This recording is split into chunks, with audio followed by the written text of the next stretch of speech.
양재석 변호사님께서 그 우주산업과 관련된 국내외 주요국 규제, 그러니까 규제라는 거가 이제 제일 어떻게 보면 중요한 지금 화두기 때문에 거기에 대해서 현황에 대해서 말씀을 드리도록 하겠습니다.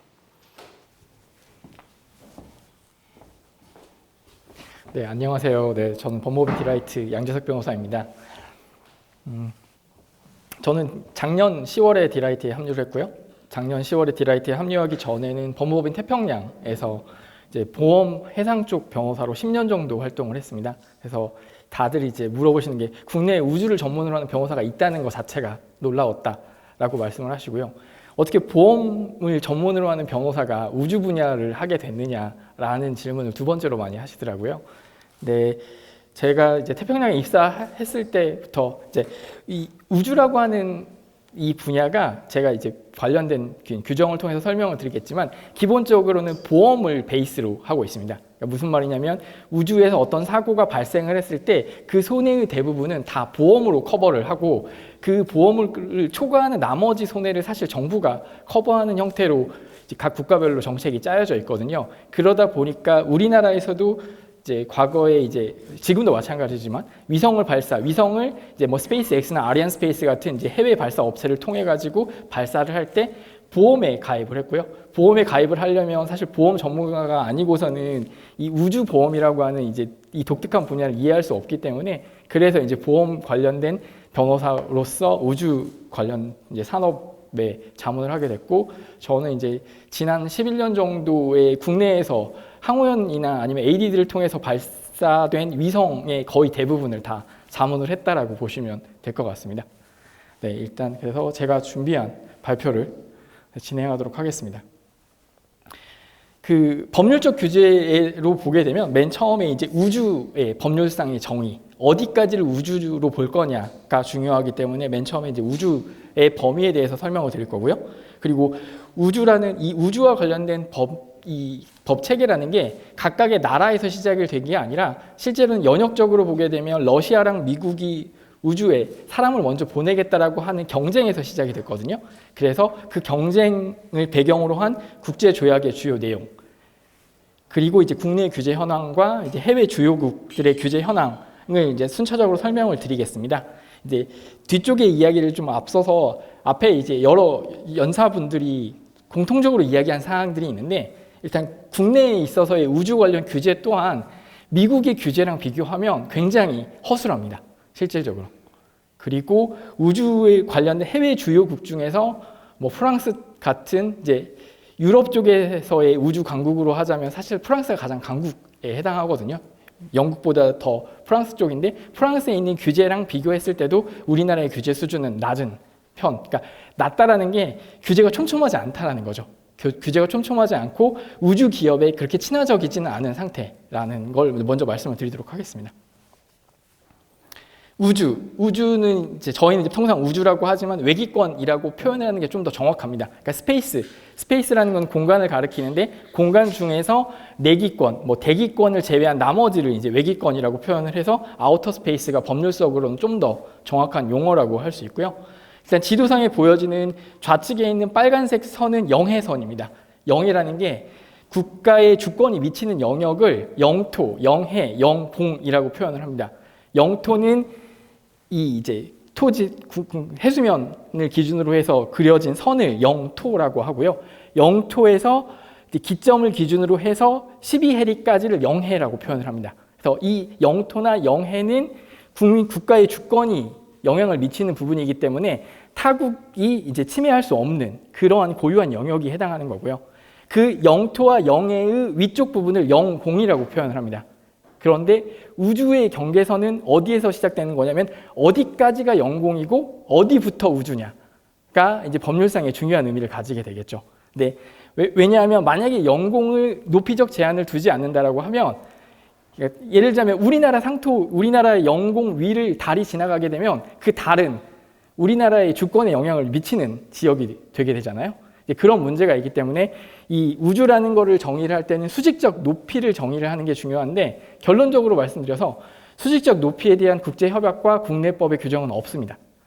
이거는 그냥 각 국가별로 이해관계가 약간 충돌되는 부분도 있지만 그냥 통상적으로 업계에서 논의하고 있는 높이는 100km 정도. 100km 정도를 넘어가게 되면 항공기가 아예 이제 비행을 할 수 없는 공간에 해당하기 때문에 거기까지는 이제 그 주권이 미치지 않는다라고 봐서 보고 있고요. 그래서 국내 같은 경우에 이제 간접적으로 규정을 하고 있긴 하는데 발사 허가를, 그러니까 발사체의 발사 허가를 받아야 하는 높이가 100km입니다.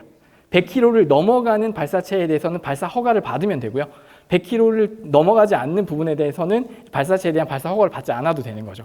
그렇다고 해서 물론 100km 미만까지 마음대로 발사체를 날릴 수는 없습니다.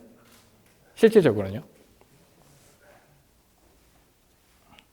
우주 관련 국제 조항은 유엔의 주도하에 만들어졌는데 유엔의 아우터 스페이스 어페어라고 하는 우주 사무국이라는 이 홈페이지에 가시면 사실 여러분이 궁금해하실 만한 사항 중에 상당히 많은 내용이 여기에 다 포함이 되어 있습니다. 뭐 대표적으로는 현재 지금 위성이 몇 개 정도 궤도를 돌고 있는지 지금 대략 한 15,000개 정도가 등록이 되어 있거든요. 그런 관련된 이제 정보를 찾을 수 있는 홈페이지입니다. 우주 관련 조약은 크게는 원래는 5개인데 우리나라가 가입한 조약은 4개입니다. 뭐 외기권 우주 조약이라고 불리는 조약이 있고요. 그 다음에 구조협약, 그리고 책임협약, 우주 등록 조약이라고 해서 이 각각의 조약의 내용에 대해서 설명을 드릴 예정입니다. 이 4개의 조약은 우리나라뿐만 아니라 대표적으로 미국과 러시아, 중국, 일본, 그리고 유럽의 대부분의 국가들이 가입되어 있는 조약입니다. 그리고 바로 연이어 설명을 드리겠지만 이 4개의 조약 중에 OST, 외기권 우주 조약은 67년에 발효가 됐고요. 그 다음에 구조협약은 68년에 발효가 됐고요. 69년에 아폴로 위성을 발사를 했습니다. 아폴로에 사람을 태워서 발사를 했거든요. 그래서 이 조약이 만들어진 배경 자체가 러시아와 미국이 우주에 대해서 경쟁을 할 때 과연 그러면 우주에 뭘 해도 되느냐, 뭘 하지 않아도 되느냐에 대해서 아주 큰 틀 안에서의 협약을 한 게 외기권 우주 조약이고요. 그러니까 우주 발사체에다가 사람을 실어서 보냈을 때 그 사람이 결국은 돌아와야 하는데 그 돌아오는 사람을 어떻게 구조를 할 건지에 관련된 거. 그리고 발사체 중에 1단이나 2단 같은 경우에는 지상으로 다시 떨어지고 뭐 위성 같은 경우에도 이제 수명이 닿으면 지상으로 떨어질 수가 있게 되는데 그 경우에 이제 그 물건을 어떻게 회수할 건지에 대한 내용이 뭐 구조 협약이라고 생각하시면 될 것 같습니다. 우주 관련된 국제 조약은 유엔의 그 우주 사무국에 가면 이런 형태로 다 어떤 나라가 어떤 조약에 비준했는지를 다 확인을 하실 수 있습니다. 우리나라 같은 경우에는 67년, 68년, 72년에 책임협약, 75년에 등록협약에 다 이렇게 알알알로 가입이 되어 있는 상태이고요. 첫 번째는 외기권 우주조약입니다. 외기권 우주조약은 외기권, 그러니까 우주에서의 활동에 관련된 기본 원칙을 규정한 협약이고요. 그 주요 내용은 첫 번째, 외기권의 평등하고 자유로운 출입, 탐색, 이용. 이게 무슨 말이냐면 주권이 미치지 않는다는 소리예요. 그러니까 어느 나라의 사람이든지 간에 우주는 자유롭게 왕복할 수 있다라는 내용인 거고요. 이거는 이제 공해상에서요. 그러니까 우리 영토를 벗어나 있는 공해상에서 선박이나 아니면 그 공해상에서의 그 비행기가 자유롭게 이동할 수 있는 거. 그리고 나아가서는 구조물 설치도 자유롭고요. 그리고 자원 개발도 자유롭습니다. 그게 똑같이 우주에 적용되는다라고 생각을 하시면 될 것 같습니다. 그리고 이제 두 번째로 중요한 내용이 외기권의 평화적 이용.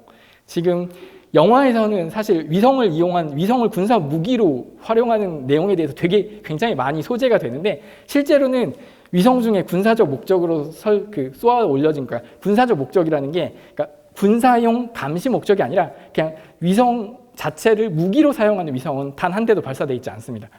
왜냐하면 67년에 이미 평화적 목적으로 합의를 해놨기 때문에 러시아든 중국이든 미국이든 다 같이 무기 자체는 위성 궤도상에 배치할 수 없도록 되어 있고요. 우주인 조난식 원조 제공은 앞서 설명드린 것처럼 아폴로 계획과 함께 당연히 조난에 대해서 원조, 그러니까 어느 나라의 영토나 어느 바다에 떨어지더라도 그 사람 발견한 사람이 이제 다른 나라에게 알려서 빨리 구하자라는 내용이라고 생각하시면 됩니다. 그리고 이게 이제 우주 관련된 법률적에서는 굉장히 좀 특이한 법리라고 볼 수 있는데 우주와 관련된 사고의 책임의 주체는 국가입니다. 그러니까 민간 업체가 발사체를 쏘아 올려서 사고가 나더라도 기본적으로는 국가가 국가에 대해서 손해배상을 청구할 수 있는 구조를 가지고 있습니다. 뒷부분에서 제가 좀 더 따로 설명을 드리겠습니다.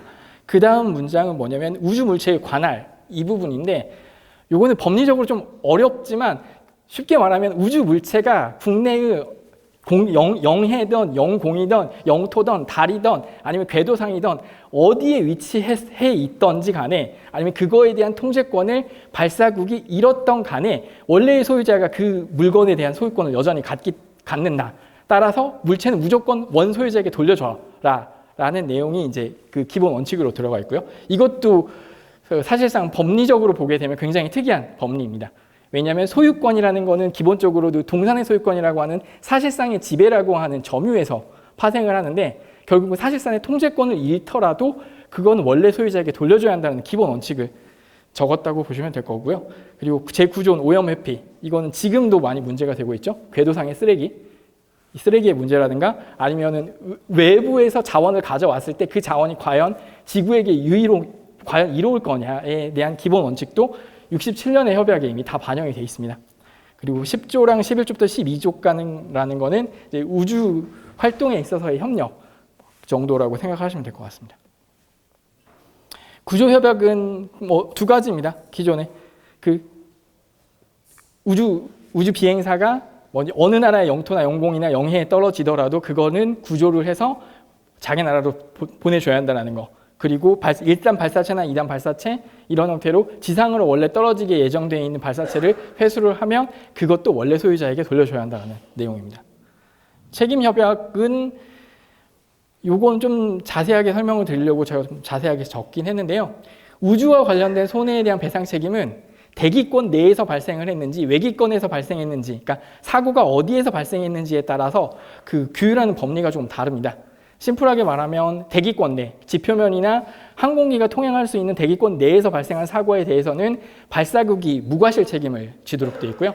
반면에 우주 공간, 그러니까 뭐 궤도상에서 위성이 서로 부딪힌다라고 하면 과실 여부를 따져서 배상자를 이제 가리도록 되어 있는 게 이제 우주 관련된 이제 책임 협약의 주요 내용입니다. 네.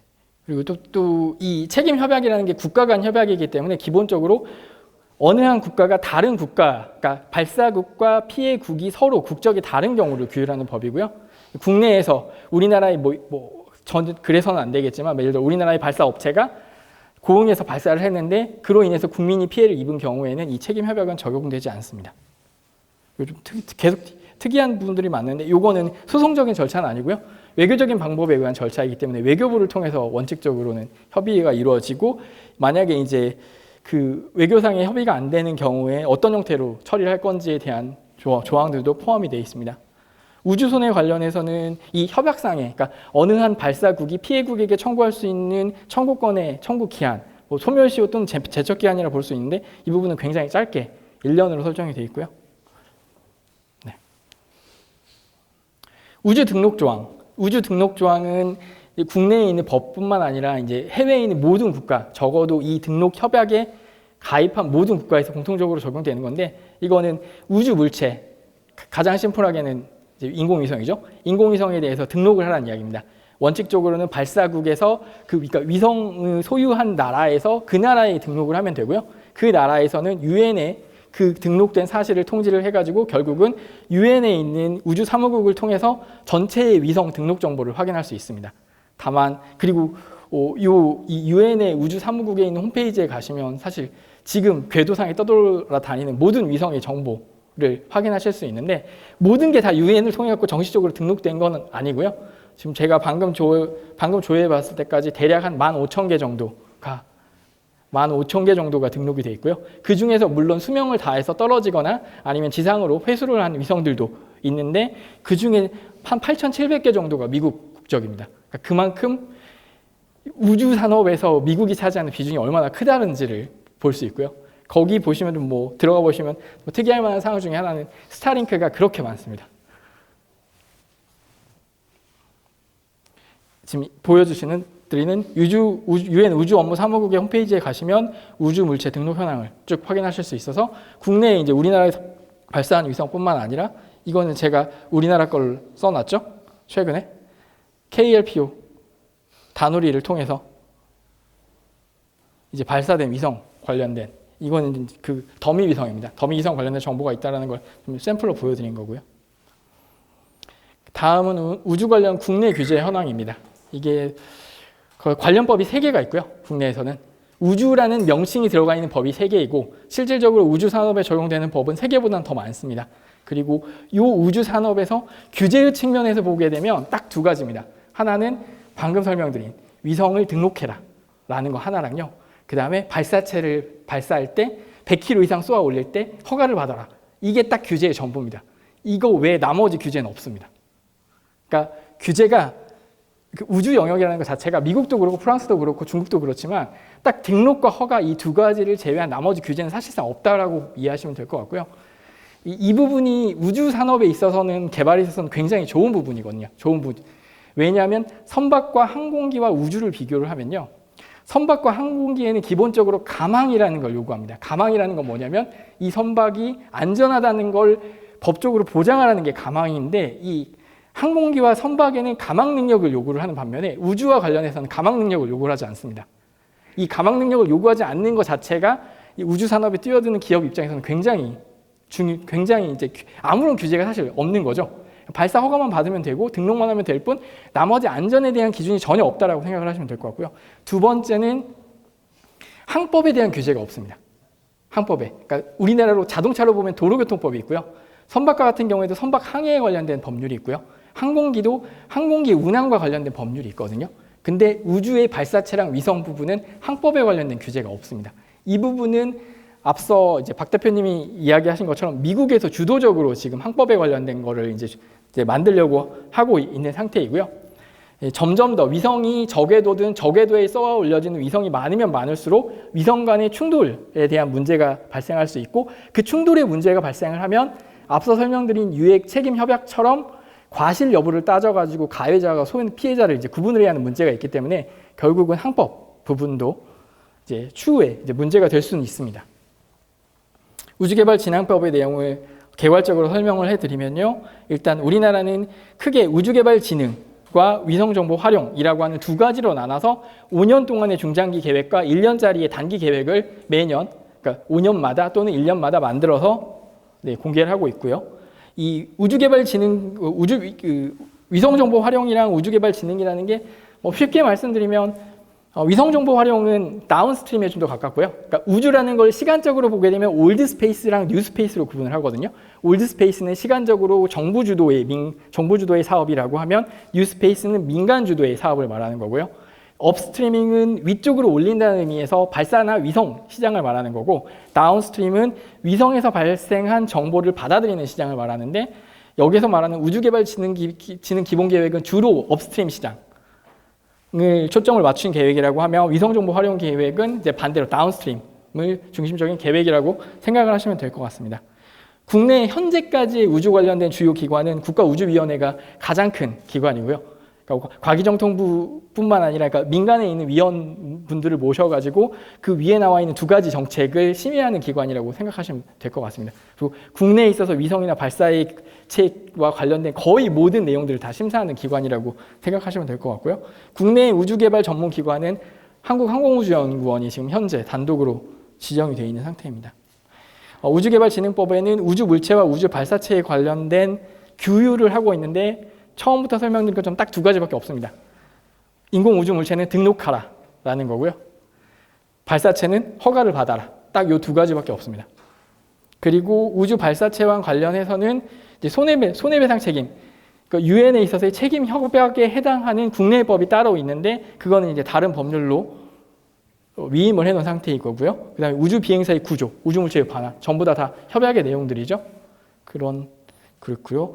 우주 위험의 대비, 이 부분은 이제 업스트림이나 다운스트림이랑은 좀 약간 다른데 이 업무 분야는 한국천문연구원이 전문기관으로 지정되어 있습니다. 그래서 이번에 이제 다누리를 통해서 발사할 도요셋이라고 하는 그 위성이 여기 나와 있는 우주환경 감시를 위한 목적의 위성입니다. 그래서 도요셋에 대한 그 발사 근거도 다 우주개발진흥법에 포함이 되어 있습니다. 그리고 위성정보의 보급 및 활용은 항우연 산하의 국가위성정보활용지원센터라는 것을 통해 가지고 통합적으로 지원이 되고요.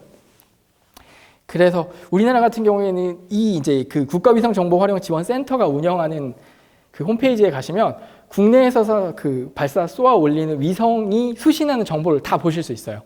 예를 들면 천리안 위성의 위성이 관측하는 내용이라든가 아니면 다목적 실용 위성이 관측하는 지형 정보 같은 그 정보들을 거의 대부분 다 무료로 다 확인하실 수 있게 공개가 되어 있는 상태입니다. 이제 이 민간 우주 개발 촉진이 기존의 이제 올드 스페이스에서 뉴 스페이스로 넘어가면서 정부 지원의 근거를 만들었다라고 보시면 됩니다. 그래서 실질적으로 스타트업이나 아니면 기존에 있는 기업들이 가장 활용을 해야 할 부분은 실질적으로는 그 민간 우주 개발 촉진에 관련된 조항들이고요. 이 부분이 정부의 정책과 맞물려서 정부가 예산적 지원을 할 수 있는 근거라고 이해하시면 될 것 같습니다. 뭐 기본적으로는 뭐 전략을 수립해서 추진해야 한다라는 거랑 그다음에 우주 개발 기반 시설을 활용할 수 있게, 그러니까 정부가 소유하고 있는 또는 정부가 지배하는 공기업 또는 지방자치단체가 지배하는 그런 공기업들을 통한 설비를 우주 기술을 개발할 때 이제 개방하거나 활용해야 한다는 내용이고요. 그리고 추진 방법에 대해서도 뒤에 중요한 부분은 기업, 부설 연구소 등 민간기관에 대해서 정부가 직접 재정적 지원을 할 수 있는 근거 조항이 마련되어 있습니다. 그리고 기술 이전이나 창업 촉진, 그리고 전문 인력의 양성에 대한 근거 조항도 법령에 이미 다 들어가 있는 상태이고요. 그다음에 중요한 것 중에 하나는 우주 신기술의 지정인데, 스타트업 같은 경우에는 우주 신기술로 지정을 받게 되면 공공기관으로부터 우선 구매 대상이 되기 때문에 이거 역시 국가에서 사용하는 주요한 지원 정책 중에 하나라고 생각을 하시면 될 것 같습니다. 우주 손해배상법은 이제 우주에서 어떤 사고가 발생했을 경우에 이제 그 손해배상 책임에 대한 규율인데, 이 부분은 앞서 협약의 내용이랑 비슷합니다. 네, 약간의 차이가 있는 점도 있긴 한데 기본적으로는 대기권 내에서 발생한 손해는 무과실 책임이고요. 이거는 발사 허가를 받은 기업에게 일방적으로 다 몰아주는 형태로 되어 있습니다. 그리고 위성 같은 경우에는 위성뿐만 아니라 발사체 같은 경우에는 여러 개의 기업이 참여를 하게 되는데, 그 발사를 주관하는 기업 하나한테 책임을 집중하고 그 발사 기업에 참여하는 기업들은 원칙적으로 고의 중과실이 있는 경우에만 구상권을 행사할 수 있도록 함으로써 위성에 대한 리스크를 발사 허가를 받은 하나의 업체로 몰아준 상태입니다. 반면에 이제 외기권에서 발생한 손해는 과실 책임으로 규정을 하고 있고요. 제조물 책임 적용이 배제된다는 의미는 그러니까 우주 손해가 발생할 수 있는 발사체나 위성 같은 경우에도 기본적으로 제조물에 해당하기 때문에 이제 제조물 책임법이 적용될 수 있는데, 여기 우주손해배상법은 제조물 책임법과 비교하더라도 특칙에 해당하기 때문에 이런 형태로 이제 제조물 책임법을 적용 배제한다라는 명시적 조항을 두고 있습니다. 이 부분도 약간 어떻게 보면 특이하다라고 할 수 있는데, 우주 사고로 인한 손해배상 책임의 한도는 2천억 원이고요. 굉장히 크죠? 2천억 원. 미국 같은 경우에는 2천억 원이 아니라 미국 같은 경우에는 6,600억 정도 됩니다. 그리고 프랑스 같은 경우에는 상대적으로 굉장히 작아서 800억 정도 되고요. 그래서 책임의 한도는 아니지만 그 기업이 이제 감당해야 할 손해액의 규모가 좀 나라별로 차이가 있습니다. 그래서 우리나라 같은 경우에 발사 허가를 받으려면 2천억 원의 범위 내에서 책임보험에 가입하도록 되어 있고요. 그래서 다누리 같은 경우에는 1차, 2차, 3차 발사 때 다 책임보험에 2천억 원짜리 책임보험에 지금 가입되어 있는 상태입니다. 항공우주산업개발촉진법, 이거는 이제 우주가 들어가 있긴 한데 결론적으로는 사실상 사문화되어 있는 법이라고 생각하시면 될 것 같습니다. 적어도 우주 분야에 있어서는요. 이 항공우주산업개발촉진법에 성능검사 및 품질검사라고 하는 항목이 있습니다. 이 항목이 항공기는 가망 능력과 관련되어 있는 조항들인데, 우주 분야에 있어서는 이 구체적인 성능 검사나 품질 검사 대상 자체가 하나도 규정되어 있지 않기 때문에 사실상 사문화되어 있고요. 항공기와 관련해서는 항공우주산업개발법에 따른 가망 능력을 요구하는 게 아니라 항공안전법에 따라서 별도로 또 항공기 부품이나 항공기 안전성에 대해서 검사를 받는 조항이 있기 때문에 사실상 이제 항공우주산업개발촉진법은 현재는 이제 사문화되어 있다라고 거의 이해하셔도 될 것 같습니다. 우주가 들어가 있지 않는데 우주 산업을 할 때 있어서 굉장히 중요한 나머지 법률들입니다. 이제 위성과 지상국 사이에 통신을 하려면 전파를 써야겠죠? 전파법이 적용이 됩니다. 이것도 굉장히 이제 실질적으로 위성을 쏘아 올리시는 분이 입장에서는 굉장히 중요한 법이고요. 나머지 이제 3가지 법이 중요한데, 국가 핵심 기술로 지정되어 있는 우주 기술은 외부로 내보내려면 허가를 받아야 하고요. 방위산업 기술로 지정되어 있는 기술들도 허가를 받아야 합니다. 방사청의 허가를 받아야 외국인이나 아니면 외국으로 반출을 할 수가 있어요. 그리고 전략물자로 지정되어 있는 물건들도 대외무역법에 따라서 이제 산자부 장관의 허가를 받아야만 바깥으로 나갈 수가 있는데, 지금 방금 설명드린 국가핵심기술, 방위산업기술, 전략물자의 경우에 대부분의 발사체의 부품이나 위성의 부품에 이 셋 중에 하나는 거의 적용된다고 보시면 될 것 같습니다. 그래서 실질적으로는 발사 허가, 그 다음에 위성의 등록이 문제가 되는 게 아니라 이런 형태로, 그러니까 국내에서 국내 소비자에게 제품을 파는 데는 아무런 문제가 없는데, 상대방이 외국인인 경우나 아니면 국내에 있는 경계선을 넘어가는 순간에는 이 다 허가가 필요하다라고 보시면 될 것 같습니다. 뭐 최근 같은 경우는 이노스페이스가 브라질에서 발사를 했죠. 그 경우에도 당연히 국내에서 발사장이 브라질에 있지만 국내에 있어서의 발사 허가를 당연히 받아야 하고요. 책임보험에 당연히 가입을 해야 하고요. 그리고 그 발사체 안에 들어가 있는 기술이 지금 말씀드린 국가핵심기술, 방위산업기술 또는 전략물자에 해당하는 경우에 해당할 가능성이 굉장히 높거든요. 그 경우에는 당연히 관련된 부서의 허가를 받아야 합니다. 그리고 연료산화제 같은 경우에는 위험물안전관리법, 이 부분은 대부분 발사체를 제조하는 업체 입장에서 굉장히 부담이 되는, 하지만 어쩔 수 없는 부분이고요. 그리고 뭐 이제 실험시설 같은 경우에, 발사체 엔진 실험시설 같은 경우에는 대기환경보전법이 적용될 가능성이 있다 정도입니다. 미국에 대해서 설명을 드리면요. 미국은 이 상업적 우주의 이용에 관련된 규제가 굉장히 디테일하게 잘 되어 있습니다. 굉장히 잘 되어 있어요. 굉장히 잘 되어 있어서 그 내용을 다 설명드릴 수는 없고, 일단 배경을 먼저 설명드리면, 이제 가장 대표적인 상업적 위성의 이용과 관련된 가장 이제 상위에 있는 법률이 CSLA라고 하는 이제 미국 의회가 제정한 연방 법률이고요. 이게 1984년에 만들어졌습니다. 우리나라의 우주산업개발법이 2008년에 만들어진 것과 비교하면 미국 같은 경우에는 우주산업의 상업적 이용에 대해서 굉장히 예전부터 제도를 했다는 걸 알 수 있고요. 법률은 총 23개의 조항으로 되어 있고요. 목적이 적혀져 있고, 주된 관할이 교통부 장관, 우리나라는 과기정통부라고 하면 미국 같은 경우는 교통부 장관에서 담당을 하고 있고요.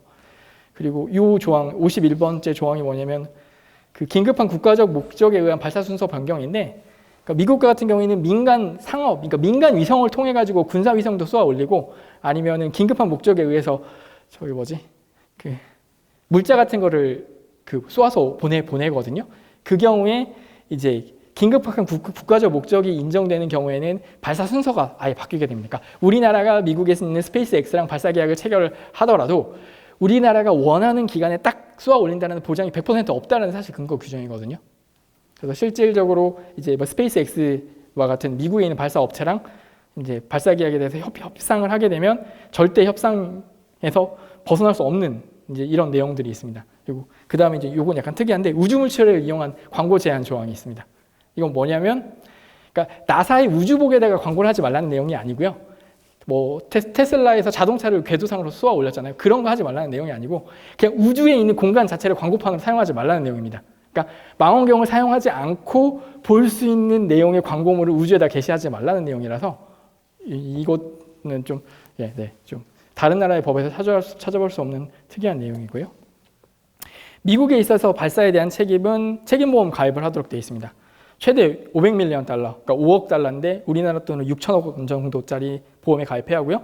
미국 정부 손해에 대해서는 이제 12억 정도, 1,200억이죠. 1,200억 정도의 책임보험에 가입하도록 되어 있습니다. 상호 면책이라고 하는 부분은 우주 분야에서는 이제 굉장히 이제 일반화된 법리로 사용되는 건데, 발사체에다 위성을 실었는데 쏘아 올리는 과정에서 발사체가 폭발했다. 그러면 이게 위성의 문제인지 발사체의 문제인지 모르죠. 알 수는 있어요. 기술적으로 분석을 하면. 그런데 이게 알기 어렵기 때문에 상호 간의 손해에 대해서 상호 면책하는 조항이 이 법률에 규정이 되어 있습니다. 그래서 그에 따라서 미국의 발사체를 이용하는 경우, 물론 이제 아리안스페이스나 아니면 러시아도 거의 비슷한 조항을 넣고 있는데, 상호 면책하는 특수한 형태의 법리가 발달되어 있고요. 그 다음 조항이 이제 우주에 있어서 손해배상 책임에 있어서 좀 각 국가별로 차이가 있는 부분인데, 미국 같은 경우에는 일단 5억 달러까지는 보험에 가입하도록 의무를 시킨 다음에 5억 달러에서 15억 달러까지는 정부가 책임을 집니다. 그리고 정부가 그 초과한 손해에 대해서는 발사업체가 책임을 지고요. 그러니까 쉽게 말하면 발사업체 입장에서는 15억 달러까지는 본인이 책임을 질 일이 없다라는 구조인 거죠. 우리나라는 2천억까지는 보험에 가입하도록 강제가 돼 있으니까 2천억까지는 발사업체가 책임을 부담하지 않지만 2천억을 초과하면 발사업체가 이제 다 본인이 책임을 져야 하는 구조입니다. 이건 뒤에서 설명드린 프랑스랑 비교했을 때도 조금 차이가 있습니다. 앞서 설명드린 법령의 내용들이 이 행정명령이라고 하는 그 CFR이라고 하는 규정에 훨씬 더 자세하게 규정이 되어 있습니다. 요건 그냥 CFR이라는 게 있다라는 정도만 설명드리고 이 안에 내용을 보게 되면 뭐 예를 들자면 발사 허가를 받아야 하는데 사람을 태우는 경우에 대한 발사 허가를 어떻게 받아야 하는지에 대한 디테일한 내용까지 다 이 CFR 규정에는 들어가 있습니다. 그 외의 법령들은 미국에 있는 걸 우리나라가 거의 따왔다고 이해하시는 게 더 맞을 것 같은데요. 우주통신 관련해서 이제 FCC라고 하는 연방통신위원회의 규율을 받도록 돼 있고요. 우리나라에는 없지만 원격 감시에 관련해서 이제 NOAA라고 해서 미국의 그러니까 해양 대기를 관장하는 기관에서 이 부분에 대해서도 관련된 규정이 적용이 되고요. 전략 물자나 군수품의 경우에는 우리나라랑 거의 비슷합니다. 반대죠. 미국의 전략 물자와 군수품에 대한 수출 통제가 굉장히 빡빡하고요. 그 규정을 우리나라도 거의 그대로 받는다고 보시면 될 것 같습니다. 앞서 박 대표님이 이야기하신 그 협약안 내용 중에 중요한 내용 중에 하나는 이 군수품의 기존에는 위성과 발사체에 대한 기술을 대부분 다 군수품으로 다 빡빡하게 규제를 했는데 그 부분을 지금은 이제 점점 더 전략 물자로 변경함으로써 규제의 정도를 조금 더 완화하고 있는 추세를 가지고 있습니다. 프랑스의 경우 미국과 러시아를 제외하면 제가 생각할 때는 발사업체 시장에서는 가장 이제 큰 이제 국가이고요. 프랑스의 경우에도 이제 그 민간 우주 개발에 관련된 포괄적 법률을 2008년에 제정을 해서 운영하고 있습니다. 그 프랑스의 경우에 좀 특이한 부분은 우리나라는 발사 허가만 받으면 되지만 프랑스 같은 경우는 그 위성의 궤도상 운용에 대해서도 허가를 받아야 한다는 부분이 있고요. 주파수에 대한 규제나 원격 감지에 대한 허가 같은 경우에는 미국과 거의 동일합니다. 우주물체 등록은 가입국, 그러니까 등록 협약에 가입한 모든 나라에 그대로 적용이 되고요. 책임보험 가입하는 금액이 좀 낮습니다. 60밀리언 유로. 이게 우리나라 돈으로 한 800억 원 정도 되거든요. 우리나라가 2천억과 비교하면 조금 금액이 또 낮고요. 배상 책임을 정부가 배상하는 것도 보험 가입한 금액까지는 이제 그 보험으로 커버를 하지만 그 초과분은 전부 다 정부가 배상하는 구조가 되어 있습니다. 그래서 적어도 배상 책임 구조에서 보게 되면 프랑스가 가장 발사업체에 친화적인 나라라고 생각하시면 될 것 같습니다. 중국이죠. 중국. 아무래도 공산국가이다 보니까 규제가 명문상의 규제는 가장 적습니다. 그래서 그 정부, 발사의 경우에 정부 허가를 받아야 하고요. 우주물체 등록해야 하는 것은 중국도 등록협약 가입국이기 때문에 당연히 등록을 해야 하고요. 책임보험에 가입하도록 돼 있고 주파수에 관련된 규정, 그 다음에 미사일 관련된 수출 통제나 민감한 물건에 대한 수출 통제가 다 있습니다. 네, 이런 부분들이 꼭 법으로 돼 있지는 않고요. 중간에 보시면 아시겠지만 인터넷 메저먼트와 같은 행정명령의 형태로 돼 있다라고 생각하시면 될 것 같습니다. 네, 제가 준비한 부분 여기까지입니다.